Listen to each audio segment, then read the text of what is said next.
నమస్తే, welcome to Suman TV. So సప్తపత్ర కషాయాల గురించి తెలుసుకుంటున్నాము. దానిలో మూడవది అమృతవల్లి తిప్పతీగ కషాయము. సో తిప్పతీగకి ఎంత మంచి పేరుందో మనందరికీ తెలిసిందే. ఎన్ని రకాల ఆరోగ్య లాభాలు చేకూరుస్తుందో అనాదిగా వస్తున్నదే తిప్పతీగ. సో అయితే మనకు దీన్ని వాడుకునే విధానం అయితే తెలీదు. ప్రతిరోజు ఒక లీఫ్ తీసుకోమని చెప్తూ ఉంటారు. అయితే దీంతో కషాయం తయారు చేసుకోవచ్చు. మరి దీనికి కావాల్సిన పదార్థాలు ఏంటి, దీన్ని ఏ విధంగా తయారు చేసుకోవాలి, సో కషాయాన్ని ఎలా తీసుకోవాలి, దీన్ని తీసుకోవడం వల్ల కలిగే మనకు అదర్ హెల్త్ బెనిఫిట్స్ ఏంటి, సో వివరాలు తెలుసుకుందాం. ఈ రోజు మనతో పాటు ఉన్నారు ప్రగతి సుధామ సిఎండి డాక్టర్ జీబీకే రావు గారు, మిల్లెట్ మ్యాన్, మన అందరి ఆరోగ్యాన్ని కాపాడుతూ వస్తున్న డాక్టర్ కాదర్వల్లి గారు. సో నమస్కారం అండి. సో డాక్టర్ గారు, నిజంగానే అమృతవల్లి అంటే ఇది చాలా గొప్ప లీఫ్. ఇది ఎప్పటి నుంచో చెప్తూ వస్తున్నారు కూడా, మీరు కూడా అందరు కూడాను. ఈ కరోనా వచ్చినప్పటి నుంచి ఇంకా ఎక్కువగా ప్రాముఖ్యత కూడా సంతరించుకుంది. సో ముఖ్యంగా అసలు దీని గురించి ఏం చెప్తారు? ఈ రోజు ప్రపంచం మొత్తం ఇమ్యూనిటీ కోసం ఏదన్నా పౌడర్ వాడుతున్నారంటే ఈ అమృతవల్లిది. సో ఇది పని చేస్తుందంటే అమృతవల్లితో చేశారు. అంత అద్భుతమైన ఈ వనమూలిక ఇది మనకి పెరట్లో ఎక్కడ వేసుకున్నా వచ్చేస్తుంది.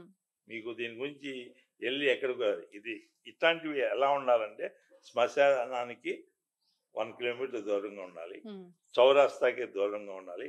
ఎందుకంటే పొల్యూషన్ ఉండకుండా ఉన్న ప్రదేశాల్లో మన కింద ఈ కెమికల్ ఫెర్టిలైజర్స్, కెమికల్ పెస్టిసైడ్స్ ఇవి వేస్తే దీంట్లోకి ఆర్సెనిక్, లెడ్, మెర్క్యూరీ వచ్చేస్తుంది. అందువల్ల మనం చూడాల్సింది ఎక్కడ మనం ఇది తీసుకుంటున్నాము, ఎక్కడి నుంచి వస్తుంది అనేది చాలా ముఖ్యం. దీని గురించి ఇక డాక్టర్ కాదర్వల్లి గారు దీని యొక్క విశిష్టతలు, దీంట్లో కెమికల్ కాంపౌండ్స్ ఏముండి, ఎందుకు ఈ విధంగా మనం ఈ దీన్ని కషాయంగా వాడతాము. టీనోస్పోరా కార్డిఫోలియా అంటారు. కార్డిఫోలియా అంటే ఆకు హృదయాకారంలో ఉంది కాబట్టి. ఇది చాలామంది తిప్పిగా ఆకు నోట్లో ఒకటి వేసుకోండి నమలండి అని చెప్తూ ఉంటారు. అది సరైన అలవాటు కాదు. సార్ చెప్పినట్టు అనేక రకాల కల్మషాలు ఉంటున్నాయి ఆ పెరిగే ప్రాంతంలో నుంచి. అది కాబట్టి అంతేకాకుండా చాలా ఆకుల్లో కొన్నిసార్లు సర్పాలు కానీ, బల్లులు కానీ, క్రిమి కీటకాలు కొన్ని గుడ్లు పెట్టడం అది ఇది జరుగుతూ ఉంటుంది.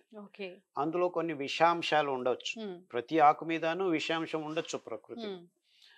ఎప్పుడైతే మీరు కషాయ రూపంలో తీసుకుంటారో విషాలు నీళ్ళల్లో కరగవు. దేవుడు చేసిన అద్భుతమైన పని అది. సో ఆ విష పదార్థాలు నేరుగా మీ నోట్లోకి పోకుండా కషాయం చేసుకుంటే నీళ్ళల్లో కరిగే ప్రతి అంశము మనకు మంచిదే జరుగుతుంది. అందుకే కషాయం. మన పూర్వీకులు ఎందుకు కషాయం అన్నారు, డికాక్షన్ ఎందుకు అన్నారంటే ఏదైనా ఆకు మీద ఇలాంటి విష అంశాలు ఉంటే దాన్ని మనకు లోపలికి పోకుండా కట్టడి చేసేది కషాయ పద్ధతి. అందుకే కషాయం అనేది అతి ముఖ్యమైన ఒక పద్ధతి. సో ఏదైనా ఆకు మీరు చాలా శుభ్రం చేసుకొని వాడుకోవాలి.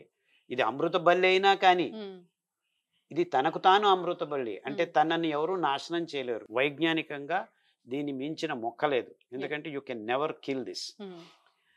అలా అని చెప్పి మనం డైరెక్ట్ గా నోట్లో వేసుకోవటం మంచిది కాదు. బాగా శుభ్రంగా చేసుకొని తీసుకొని కొంతమంది తినొచ్చు, తినకూడదని కాదు. కానీ కషాయ పద్ధతి ఎందుకంటే ఇలాంటి వైజ్ఞానికంగా విశ్లేషణ చేసి మనం కషాయం తాగటం వల్ల అది మూడవది. తిప్పతీగ పర్సే ఇందులో ఉన్న కెమికల్స్ ఆ హృదయాకారంలో ఉండటం వల్ల నీకు హృదయానికి సంబంధించిన అన్ని రోగాల్ని, అది హార్ట్ బ్లాక్ కావచ్చు, హార్ట్ అటాక్ అయిన తర్వాత మీ రోగాలు ఎక్కువగా ఉండటం కావచ్చు, బీపీ కావచ్చు, టాకికార్డియా అంటే గుండె కొట్టుకోవటం, దడవ ఎక్కువ కొట్టుకోవడం, ఇలాంటి అన్ని రకాలైన హృదయ సంబంధ రోగాలు, హృదయ కండరాలకు సంబంధించిన రోగాలు అన్నిటికీ దివ్య ఔషధం ఈ అమృతబల్లి తిప్పతీగ, సంజీవిని.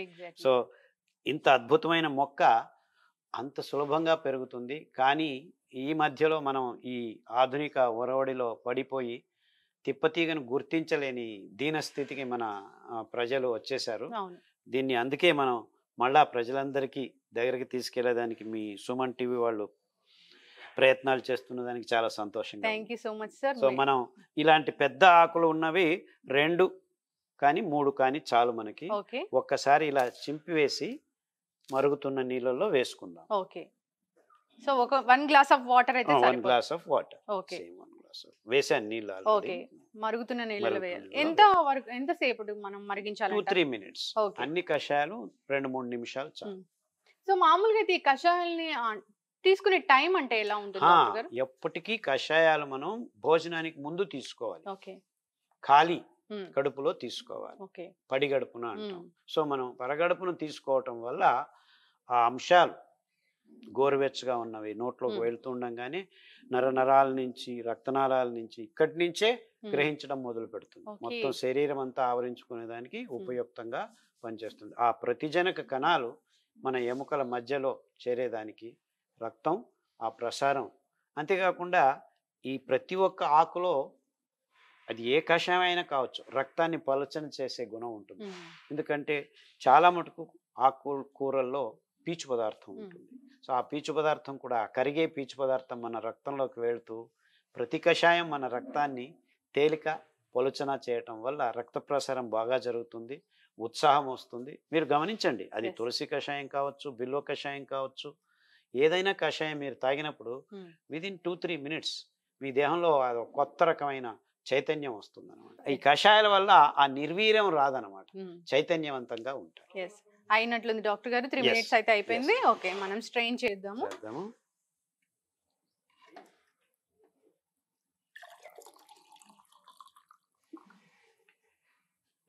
మూత పెడదాము. ఓకే, ఒక 2-3 నిమిషాలు. ఓకే. ఏ కషాయం అయినా తయారు చేసుకున్న తర్వాత 3 నిమిషాలు సమతులనం కలగాలి ఆవిరి అంతాను. ఓకే. సో వెంటనే తాగకూడదు, అండ్ చాలా వేడిగా కూడా తాగకూడదు, గోరువెచ్చగా తాగటం సమంజసంగా.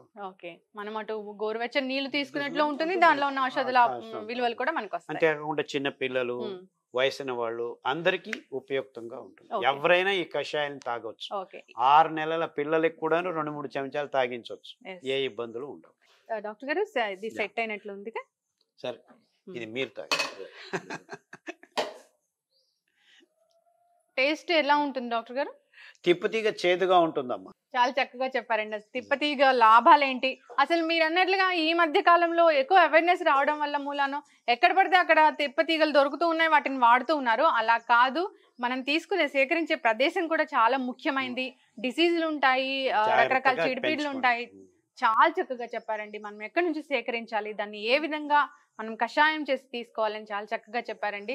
మీరు అన్నట్లుగా అన్నిటికీ మించి మనం ఈ మొక్కల్ని గౌరవించాలి, భక్తి భావన ఉండాలి మనకి. ఏదో కషాయం తాగితే నాకు బాగా అవుతుందని కాదు, అవి అక్కడ ఉండటం వల్ల ఆ పర్యావరణం సరిగ్గా ఉండటం వల్లనే మనకి ఆరోగ్యం వస్తుంది.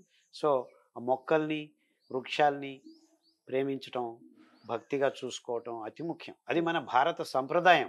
దాన్ని మర్చిపోవటం వల్లనే మనకు రోగాలు వస్తున్నాయి. Thank you so much doctor గారు, చాలా చక్కగా చెప్పారండి కషాయాల గురించి. సో ఈ తిప్పతీగ గురించి కూడా చాలా చక్కగా చెప్పారు, ఎన్ని ఆరోగ్య లాభాలు ఉన్నాయని. ధన్యవాదాలండి. సో చూసారు కదండి, తిప్పతీగ కషాయం మనం ఏ విధంగా తయారు చేసుకోవాలో. తిప్పతీగని సేకరించేటప్పుడు కూడా చాలా జాగ్రత్తగా సో నమస్కారంతో మనం సేకరించాల్సి ఉంటుంది. అప్పుడే దానిలో ఉన్న ఆరోగ్య లాభాలు మనకు కలుగుతాయి. అంతేకాకుండా కషాయం ప్రిపరేషన్ కూడా ఆ విధంగా తయారు చేసుకోవాలి. మట్టి పాత్ర లేదా స్టీల్ పాత్ర అని చెప్తున్నారు డాక్టర్ గారు. సో ఆ విధంగా తయారు చేసుకొని ప్రతిరోజు తీసుకుని అలవాటు చేసుకోండి. సో ఆహారానికి ముందుగా తీసుకుంటే దీనిలో ఉన్న ఆరోగ్య లాభాలు, మెడిసినల్ వాల్యూస్ అనేవి మనకి అందుతాయి. ఇది ఇవాళ టాపిక్. మరో టాపిక్ తో మళ్ళీ కలుద్దాం.